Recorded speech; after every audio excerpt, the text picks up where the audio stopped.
और वहाँ की सरकार।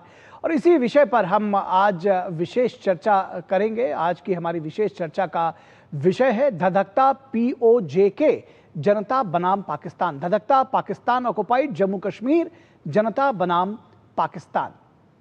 और इस विषय पर बातचीत करने के लिए हमारे साथ खास मेहमान जुड़े हुए हैं, उनसे आपका परिचय करा दें। हमारे साथ प्रोफेसर अंशु जोशी, जो कि स्कूल ऑफ इंटरनेशनल स्टडीज से हैं, JNU से हमारे साथ जुड़ी हुई हैं। प्रोफेसर साहब, बहुत स्वागत है आपका। और उसके साथ ही साथ एम्बेसडर मंजू सेठ, फॉर्मर सीनियर डिप्लोमेट, हमारे साथ जुड़ी हैं। एम्बेसडर सेठ, बहुत स्वागत है आपका।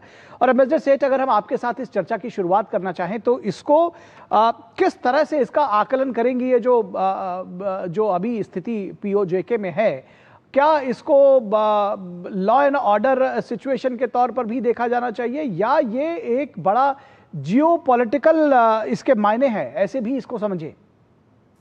आई थिंक दोनों चीजों का कॉम्बिनेशन है, क्योंकि काफी दिनों से वहाँ पे लोग परेशान हैं, क्योंकि महंगाई बहुत बढ़ रही है। पूरे पाकिस्तान में यही स्थिति है, लेकिन POK में खासकर बहुत ज्यादा आक्रोश बढ़ता जा रहा है लोगों में, क्योंकि उनको जो उनको मिल रहा था जिस सब्सिडाइज्ड वीट, वो भी बंद कर दिया। तो खाने पीने की दिक्कत आ रही है, वैसे भी महंगाई बहुत है, और इलेक्ट्रिसिटी बिल्स भी बढ़ते जा रहे हैं। हालांकि वो कहते हैं सब प्रोडक्शन इलेक्ट्रिसिटी की हमारे इलाके में होती है, लेकिन हमें इतना महंगा इलेक्ट्रिसिटी दिया जाता है। और 2 साल से चल रहा है, उन्हें काफी डिमांड्स रेज कर रहे हैं, किए हैं वहाँ के लोगों ने। तो जैसे आपने कहा, अवामी एक्शन लीग जो है वहाँ पे इसको जो लीड कर रहा है इस प्रोटेस्ट को, उन्होंने कहा है, हम 2 साल पहले भी प्रोटेस्ट हुई थी, हमने उनको बात भी की थी सरकार से, और सरकार भी कोशिश कर रही थी वहाँ की उनसे बात करने की, लेकिन उसका कोई नतीजा निकला नहीं है।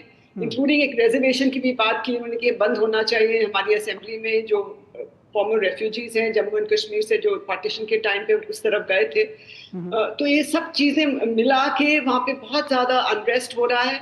और थोड़ा जियोपॉलिटिकल इसमें हो सकता है, क्योंकि वो रिसोर्सेज के लिए और इस चीज के लिए सब और देश भी कोशिश कर रहे हैं कि हमें वहाँ पे उसको एक्सेस मिले। वो पाकिस्तान भी, सॉरी, चीन चाहता है कि हमें भी एक्सेस मिले, क्योंकि वहाँ के जो रिसोर्सेज हैं उनको एक्सप्लॉइट कर सके। तो ये सब सब चीजों का एक कंबाइंड एक वहाँ का इसका जो हम देख रहे हैं, दोनों इश्यूज कंबाइंड ही है। लोकल वहाँ का जो अनरेस्ट है, वहाँ के लोग, जो आम जनता बहुत परेशान है।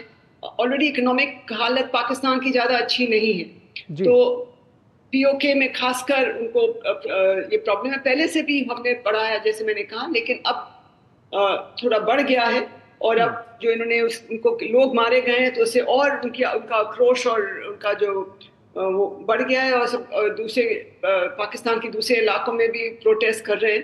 तो ये मुझे लग रहा है कराची में भी कह रहे हो रहा है, और जगह भी हो रहा है। तो सब जगह ये एक मिला के जो स्थिति है बहुत ही गंभीर है।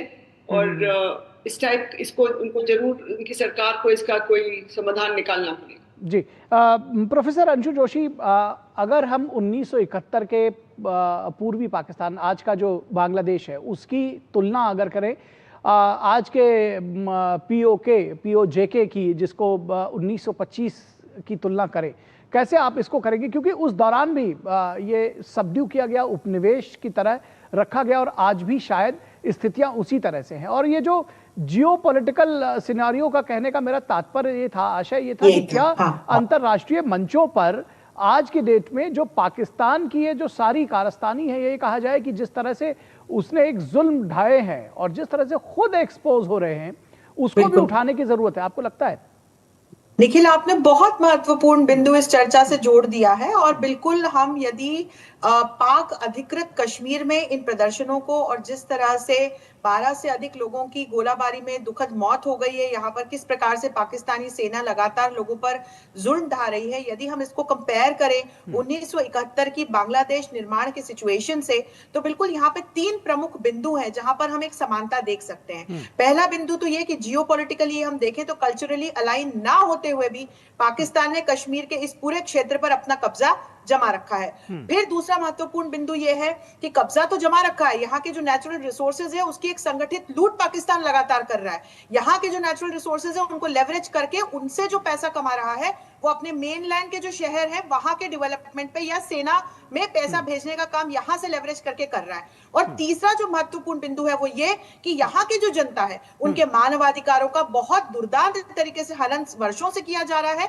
और दूसरा उनको मूलभूत सुविधाएं प्रोवाइड नहीं की जा रही हैं। तो आप अभी देखिए जो ये संयुक्त अवामी एक्शन लीग है, जो कमिटी है, इसके माध्यम से 38 मांगों की एक लिस्ट बनाकर पहले पाकिस्तान सरकार को सौंपी गई, और इससे पाकिस्तान सरकार बिल्कुल भी राजी नहीं हुई।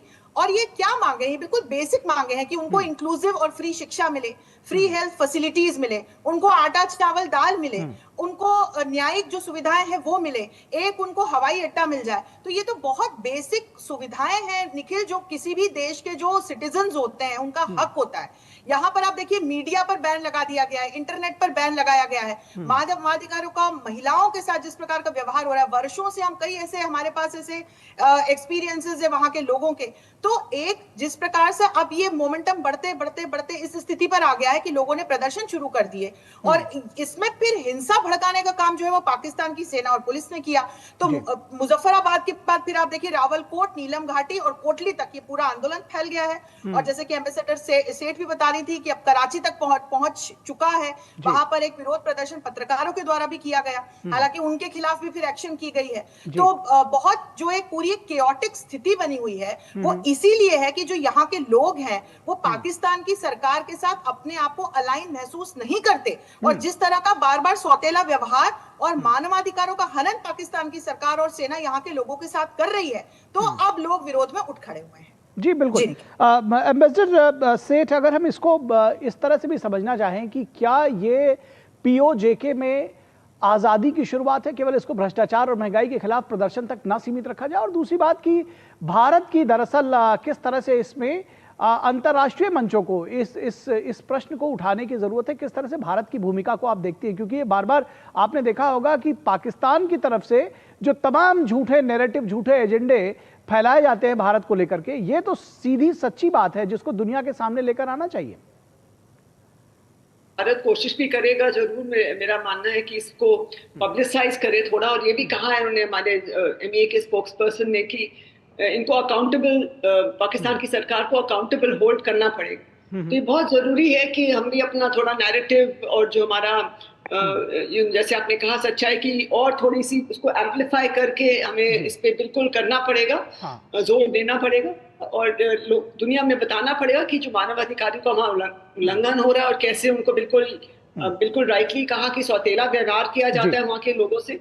और हम इसको शुरू से मानते आ रहे हैं कि ये जबरदस्ती इन्होंने पीओके ऑक्यूपाई कर रखा है, और ये हमारा जम्मू एंड कश्मीर का ही हिस्सा था, लेकिन अब ऑक्यूपाई कर रहे हैं, और हम पहले से मतलब बहुत दिनों से इसका एक सोल्यूशन हम चाहते हैं, वहाँ के लोग भी चाहते हैं, क्योंकि उनको भी, और शुरू में अपने आई थिंक भारत ने काफी उनको मूवमेंट अलाउ कर दिया था लोगों को बॉर्डर पे, और इसलिए, और वहाँ के लोग देख भी रहे थे कि यहाँ के जो इस तरफ है Indian side of the border में जो लोग हैं उनकी और वहाँ का जो तरक्की हो रही है उससे वो देख रहे थे, और उनकी क्या हालत है। तो ये एक ये भी कारण है कि वहाँ पे कि उनको बेसिक्स नहीं मिल रहे, जैसे बिल्कुल प्रोफेसर साहब ने कहा, वहाँ पे बिल्कुल उनको बेसिक्स भी नहीं मिल रहे हैं, तो इसलिए वो बहुत ज्यादा वहाँ पे एक आक्रोश जिसे कहना चाहिए, और एक गुस्सा भी है वहाँ के लोगों को कि वहाँ की सरकार उनको ये सब चीजें डिनाई कर रही है, बेसिक चीजें डिनाई कर रही है, और इसलिए वो चाहते हैं कि शायद वहाँ के कुछ एलिमेंट्स हैं जो चाहते हैं अलग हो जाएं, और बिल्कुल वो चाहते हैं कि हम, क्योंकि उनको बिल्कुल कोई सुनवाई नहीं है। जी। और एक सौतेला व्यवहार है, तो शुरुआत है कि नहीं अभी कहना मुश्किल है, बट हाँ एक वो उनको लगने लग गया कि हमें बिल्कुल सौतेला ट्रीटमेंट देते हैं, तो वो शायद चाहेंगे कि आगे चल के शायद अलग होना चाहिए। जी प्रोफेसर अंशु जोशी, अगर इसी बात को और आगे बढ़ाएं तो आपने देखा है कि किस तरह से पाकिस्तान जो है का अवैध कब्जा है, हम उसको पीओजेके इसीलिए कहते भी हैं, और अब पीओजेके की जनता ने ही दरअसल पाकिस्तान की पोल खोल दी है। ये सारा जो विद्रोह जो प्रतिक्रिया है, इसको कैसे लेती है? निश्चित तौर पर अब जो ये पूरा पाक अधिकृत पाक का कब्जाया हुआ हमारे कश्मीर का जो क्षेत्र है, यहाँ के जो लोग हैं, अब यही पाकिस्तान सरकार की, वहां की सेना के अत्याचारों की, मानवाधिकारों के हनन की पोल खोल रहे हैं।